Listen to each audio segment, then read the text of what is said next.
Okay, fantastic. Well, welcome back to our It's Good to Talk with Clients series. I'm really excited today to be joined by Aynsley Damery, who's the co-founder of Clarity. Aynsley, thank you very much for joining us today. Yeah, thanks, David. Excited to be here.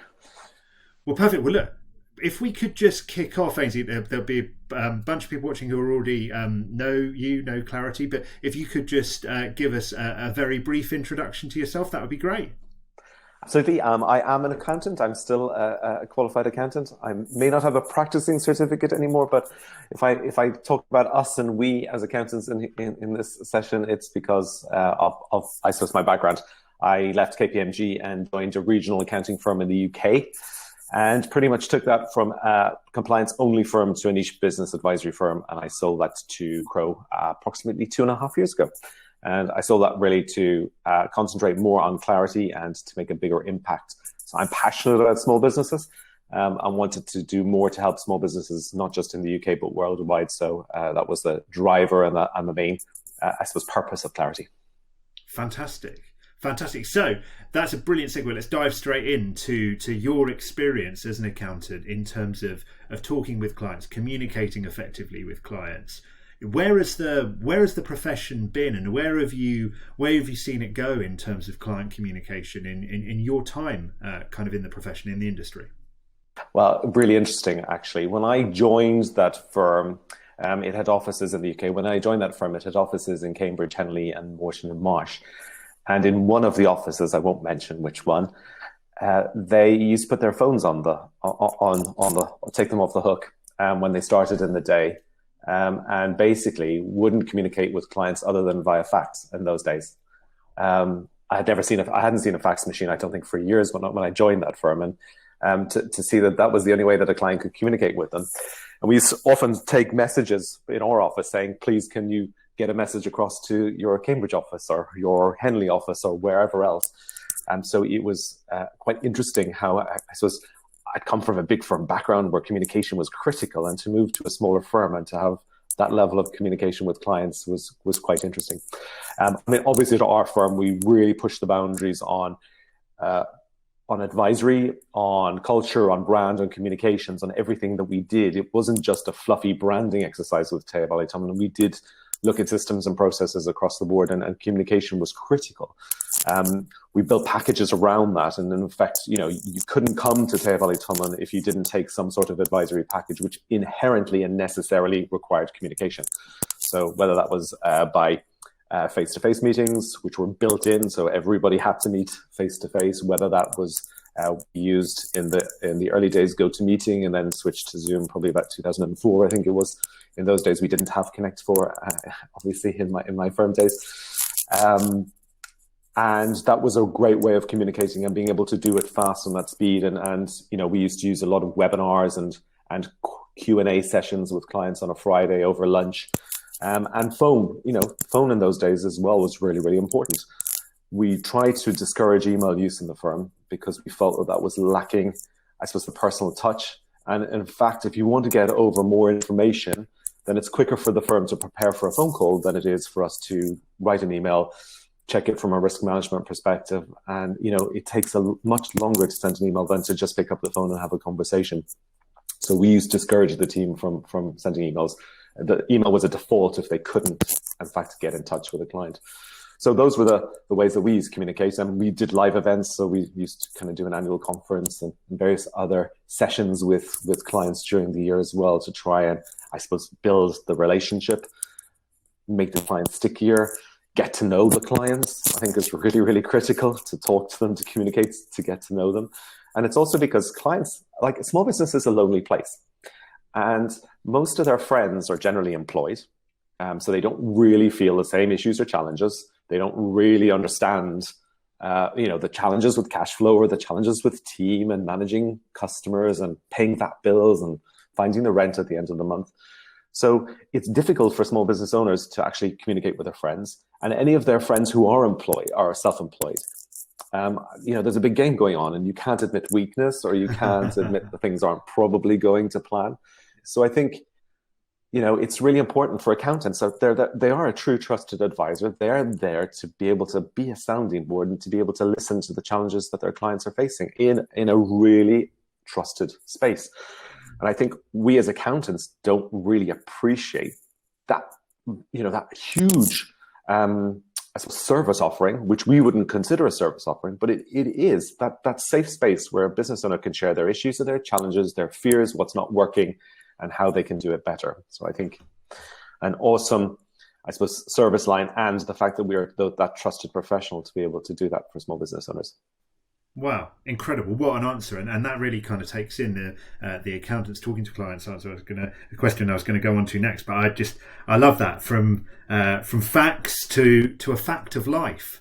You could almost talk about your communication journey, right? Facts only through to no, it's instilled as part of the relationship, and always prioritizing, talking in person, email only as a backup in the event that you weren't able to get hold of the client and have a personal conversation. That's fascinating, and I just think that it's such a rich insight that small business is a lonely place. It's so easy to kind of miss that, right? And how will the small business owner have empathy and amongst their friends, but also be willing to show that weakness, and the value of accountant as trusted business advisor is almost a kind of business struggles anonymous, a safe place in which to kind of share your challenges. It's so easy to miss the absolutely huge kind of importance of that. It's interesting. It's not what you sell, it's what the client buys. It's what the client values. Fascinating. Absolutely. Well, I think accountants have all the necessary skills to help small businesses. I think they have amazing superpowers. And when Prince Charles said that accountants were going to change the world to an ICAW dinner, everybody laughed. But I think it's true. I think accountants have the inherent skills and abilities that they just don't understand and appreciate. And I think it's really important and incumbent upon us to encourage our team, encourage our younger members who are coming through, that we have an amazing skill set to be able to help small businesses. And it's about unleashing that, giving the team the confidence and the power to be able to communicate properly with small business owners. Love it. That's such an inspiring message. And unleashing that potential, the skills that are all there. So, if I can kind of move on to, the accountants communicating with clients today, this question of two parts. What's holding them back, and how has the pandemic affected things? Interesting. I think automation plays an element in the struggle we have with communication nowadays. I think it's with the rush to the cloud, and we were early adopters of cloud in TT back in 2009. Tried nearly all the apps out there, including not just accounting apps, but we tried Calendly, and we were onto Zoom quite early. All the other apps that we could use, Slack and various other tools from a communication perspective. I think, unfortunately, I've seen a little bit of over-reliance on automation. And I recently was speaking to a firm, and they were really upset they'd lost a client. And this wasn't a firm leadership diktat or a culture in the firm, but this was a reality that they'd lost a really big client because they had no communication in the last 12 months from the client's perspective. And what they meant was nobody picked up the phone, nobody spoke to them.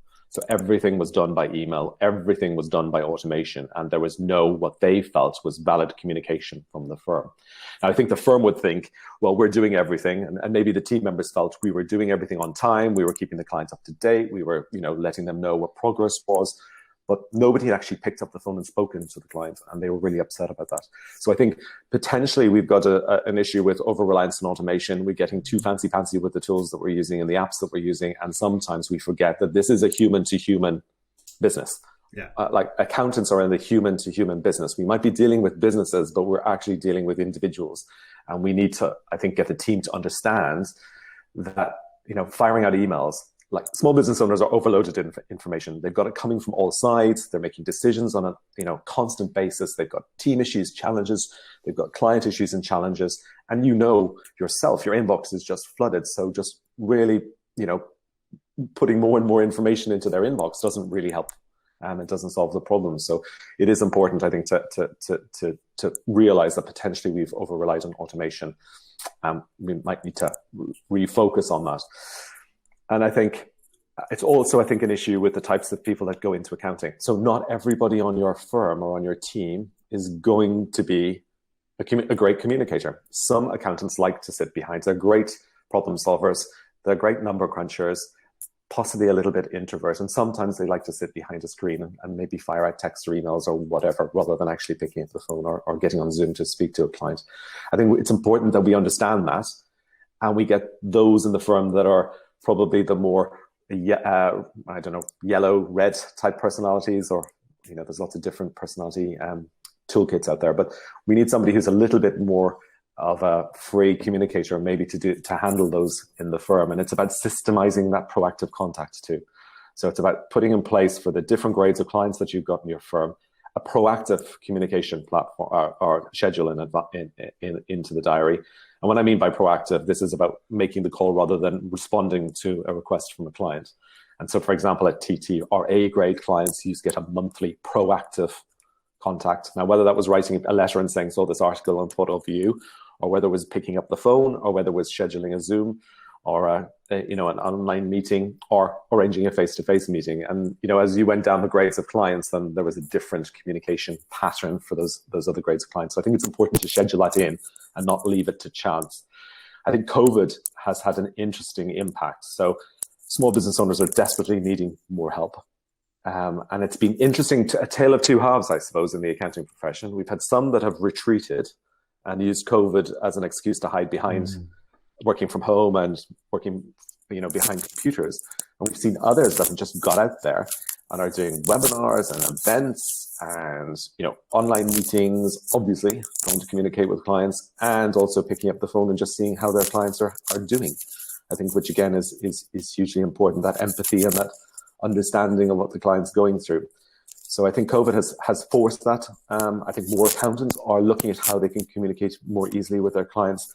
But I think we do need to bring back that human element as well, and not just always chase email or portal communications or other impersonal approaches. Fascinating. So it sounds like the pandemic has kind of brought the sort of distinctions squarely into light, and it's a feast or famine situation. If you either seize it as the opportunity and find ways to deepen relationships with clients and serve the needs that they now better identify they have, or you retreat, you use it as an excuse, which is not going to lead you anywhere positive in the long run. Absolutely. I think we've seen accounting firms that have really grown hugely over the last 12 months, and we've seen others that have struggled. And I think it will be down to how they've handled their clients during this pandemic, how empathetic they've been, how often they've been in contact. And I certainly know as well that some accountants have gone the other way, and that they've been over-servicing the clients and struggling then to recover the position now when they're trying to maybe lessen the contact or increase the fees to match at an appropriate level. I think some have maybe even gone overboard on that over servicing, but I think it's been really telling. I think those firms that are doing well over the last 12 months and those that aren't.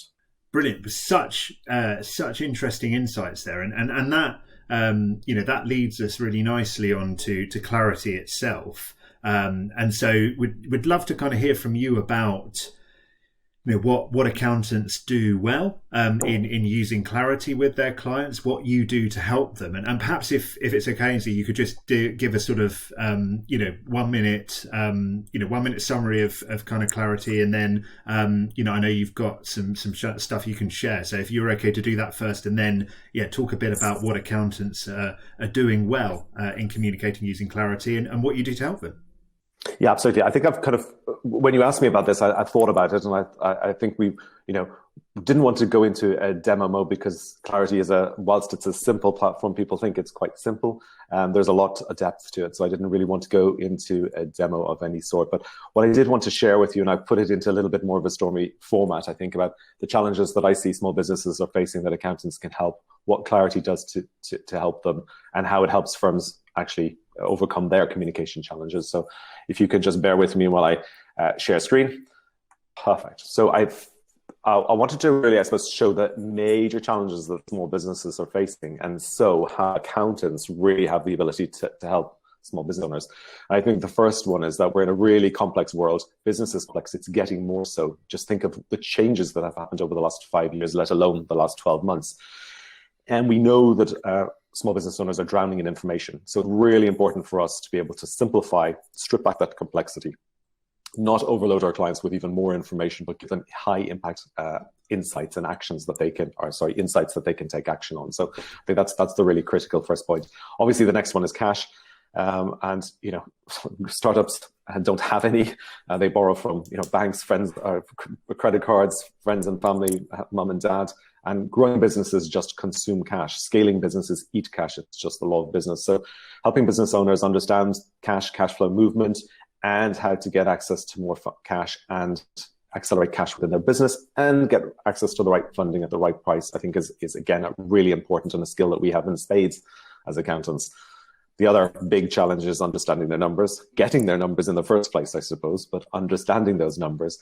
It's really important that I suppose this was a problem that I had in the early days when clients used to say to me, "Oh, Aynsley, I don't get numbers. That's why I have you. You're the numbers guy." And I think, as accountants, we're desperate to please. So we say, absolutely, that's what we're here for.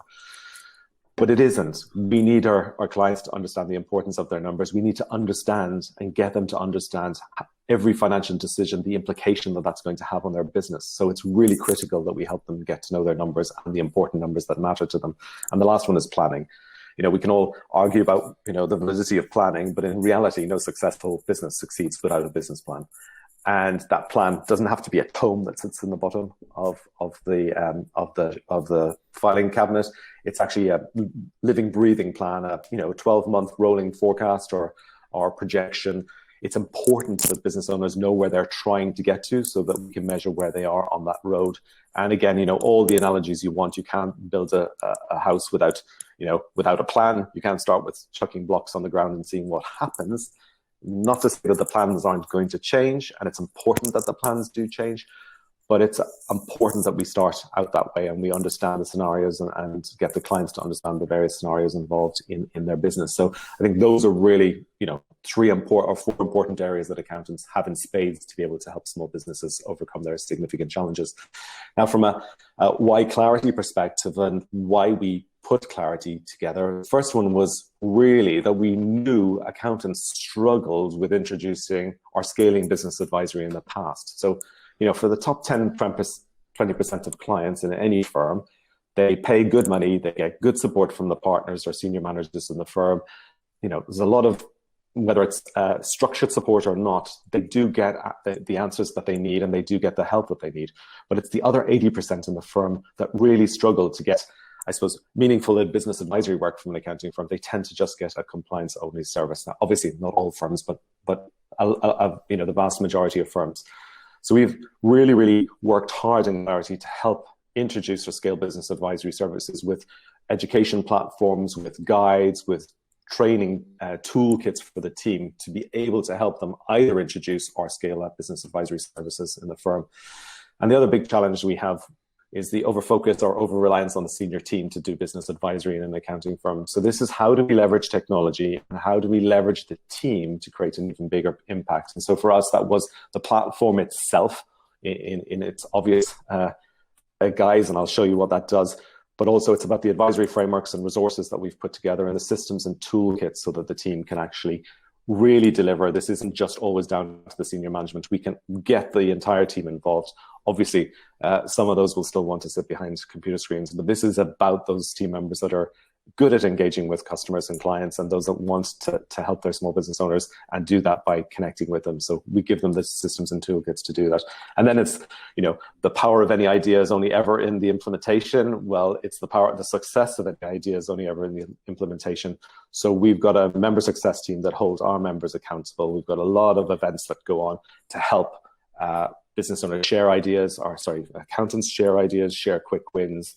And we've also got some various, I suppose, higher level support from boardroom and mastermind level to really drive success forward. So that's kind of what we're all about. But if we want to look at what Clarity does, well, effectively, we've stripped back the complexity for accounting firms too on what makes business advisory. And this is the framework basically that every single advisory firm worldwide uses, right down from Accenture or Bain or KPMG down to Taya Valley Tumlin in Cheltenham. this is the same advisory platform that would be used, whether it's wealth management, tax advisory, or business advisory. And it's quite simply understanding where your clients are now, where they could or should get to, what that gap is, create a plan to close the gap, and then measure and monitor results versus the plan. And you can do all of this now inside Clarity. So where your clients are now, we have stripped back the complexity of financial statements, and we show the team how to speak to their clients about the 7 key numbers that every business owner should know, and really help them understand in simple terms the key numbers that really matter in their business. We then look at those numbers, how they turn into the 5 levers of success. We can show small business owners how they can make simple, small changes to their numbers and what impact that's going to have on their bottom line or their cash position. So we know small business owners rarely take time out of their business. They don't generally get the time to think about the business or where they could get to. And some really struggle with that, understanding what's possible in their business. So this is a great way and a great easy way to show them what's possible and visibly show them what's possible. And then this gap analysis is great for accountants, because this is where they can bring their critical thinking to play, and they can really help the small business owners understand whether that gap is closable, how it's closable, and more importantly, which levers have an impact on profit and which levers have an impact on cash, so that we're focusing activities in the right area. And it's about creating a financial plan for every client, and you can do that at a click of a button with Clarity. But it's not just a financial plan on its own. You need an action plan to go with that financial plan. We need to help small business owners understand what focus they need to, areas they need to be focusing on, how they can keep themselves, I suppose, responsible from a timeline perspective, and also for us an accountability, because we know that accountability is the secret sauce. Accountants with that accountability hat on can actually massively transform small business owners' success. And studies show that small business owners that have written goals and are held accountable achieve 78% more. So effectively, world-class athletes have a coach. This is what accountants can do, not from a coaching perspective, but just a very simple helping keep their clients accountable to the action plans they put in place. And of course, funding those if they're needed, if funding is needed as well. And then it's about that regular contact. So this is about meeting and connecting, contacting regularly the clients to discuss their results, why there are differences, and how they can go about changing those differences. And it's also about continuous improvement. So as you can see, that's the entire, I suppose, starting with communication and ending with communication, and it's communicating with the clients right through those 5 steps. So hopefully that's given you a kind of a picture overview of what Clarity does from a how do you help your clients and how do we make it systemized and achievable for accounting firms to do. That's brilliant, Ainsley. Thank you so much for that. That's really, really clear. So it's very much sort of platform for how the accountant can be an effective personal trainer for their clients. And sort of the essentialist, separating the kind of the vital few from the trivial many in terms of the information that they really need to be aware of to drive their business forward. Absolutely. I think this is the challenge, that accountants are great at problem solvers and they jump straight through to the solution. And they don't take the client with them on the way to that solution. And it's really important from a communication angle to be able to get the clients engaged, get their buy-in, get their collaboration as you're going along. And then when you're recommending solutions, they fall into the right place and the client understands exactly why you're, for example, suggesting a cash flow forecast, why you're suggesting debt collection, why you're suggesting detailed management reporting or 3-way forecasting. This is about showing now the client why those are important and what it's going to do to help the business take it to the next level. I love that. Taking client, with them to the solution. I think that's such a important point. It's like the old riddle of, if a tree falls in the forest, does it make a sound? And no, it only makes a sound if someone's around to hear it, right? Like the recipient communicates, the person saying things utters, and that's so. I think that's such an important point. It's very easy to kind of get into the problem solving mindset of, okay, I know what to do here, I know what the solution is, but unless you communicate that effectively to the client, it doesn't matter because you're not bringing them along with you. Fascinating, Ainsley. Thank you so much for sharing that. So just very briefly, how can people find out more about Clarity if they're interested in being that sort of effective personal trainer for their clients? Well, fantastic. Thank you. I mean, our website is clarity-hq.com. So if you go onto clarity-hq.com, you can book a meeting with one of our team to really understand what we can do to help your firm, because it is a platform. It works differently for different firms in different stages of their life cycle. So it's really critical for us to be able to understand how we can help you make that quick ROI that many of our members do. Clarity is one of those apps that really does generate that fast ROI. So we're seeing members who are coming in, in their first 2 weeks earning 42k GRF. This isn't about GRF, by the way. This is about helping your clients, and by helping your clients, you're going to help the firm too. And if you go on that website, you can book a call with one of the team, or you can also sign up for one of our workshops, which are being really well received. We've basically broken down how a one-day workshop would operate for the online world. And it's been really interesting for us because we found that it's much more powerful than a face-to-face workshop, because we can break it down. We can have that really tight loop of learning, implementation, accountability, learning, implementation, accountability. And people are achieving so much more and much better results. So if you're interested in understanding how you can help your firm grow its profit and help your clients at the same time, then please book on one of our workshops, and we'll make sure that you get the best start in your advisory or scaling your advisory journey. Amazing. Aynsley, thank you so much for taking the time today. I'm sure everyone watching this will have learned and got a huge amount. Fantastic, David. I hope so too. And I look forward to seeing you all again face-to-face at live events in the hopefully very near future. Hopefully you enjoyed that short interview. My name is Andrew Jordan. I am the CEO at Connect4. Please do book a demo. Click on book a demo, and we will love to talk you through our platform and to show it in action. And great to have you with us.